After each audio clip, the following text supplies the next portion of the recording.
দিলীপ বলছি। তো আপনাদের আমি সবসময় গাছপালা এসব ছবি বা ভিডিও দেখাই। তো আজ একটা অন্যরকম ভিডিও দেখাবো, যেটা হচ্ছে আমি রামকেলিতে গেছিলাম, তো সেটা সম্বন্ধেই দেখাবো। এবং রামকেলি মালদাতে হয়, এবং রামকেলি এই দেখুন, এটা হচ্ছে আপনার ওই হলুদ মন্দিরটা যেটা দেখছেন, এটা হচ্ছে শ্রী চৈতন্য মহাপ্রভুর পদচিহ্ন ওখানে রাখা আছে। কারণ এই মেলাটা তারই উপলক্ষে হয়। মেলাটা মানে আপনার জ্যৈষ্ঠী মাসের সংক্রান্তিতে হয়। আর এটা হচ্ছে আপনার গৌর সেই বারোদুয়ারি।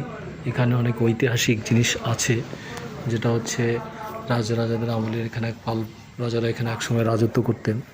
তো তারা নেই, তাদের কিছু স্মৃতি রেখে গেছে বাড়িঘরগুলো ওই টাইমের। তো সেগুলোই দেখেন। এই একসময় ছিল বাংলার রাজধানী গৌড়, তো তারই কিছুই, এটাকে বলে বারোদুয়ারি। দেখুন প্রচুর ভিড় মানুষের। এই ভিড়ে মানুষ প্রচণ্ড গরমে বসে বসে আরাম করছে। কারণ রাজারা থাকলে তো আর এখানে কেউকে ঢুকতে দেওয়া হতো না। আজ রাজা নাই, তাই সবাই আরাম করছে, বিশ্রাম করছে। দেখুন কি সুন্দর তৈরি। আগের সেই সিমেন্ট ছিল না তখন, শোনা যায় মুসুরি ডাল, চিনি আর সুরকি, চুন এসব দিয়ে তৈরি করতো পাথর। তো এখনও সেগুলো আছে খুব সুন্দরভাবে। তো দেখুন খুব সুন্দর।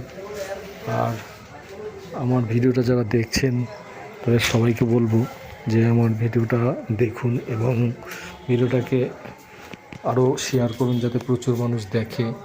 আর আমার চ্যানেলটা সাবস্ক্রাইব করুন এবং কমেন্ট করুন। যদি ভালো লাগে অবশ্যই কমেন্ট করবেন এবং চ্যানেলটা সাবস্ক্রাইব করবেন। এই দেখেন সেই পুরানো আমলের পাথরের তৈরি এবং ছোট ছোট ইটের তৈরি ঘর রাজাদের এখনও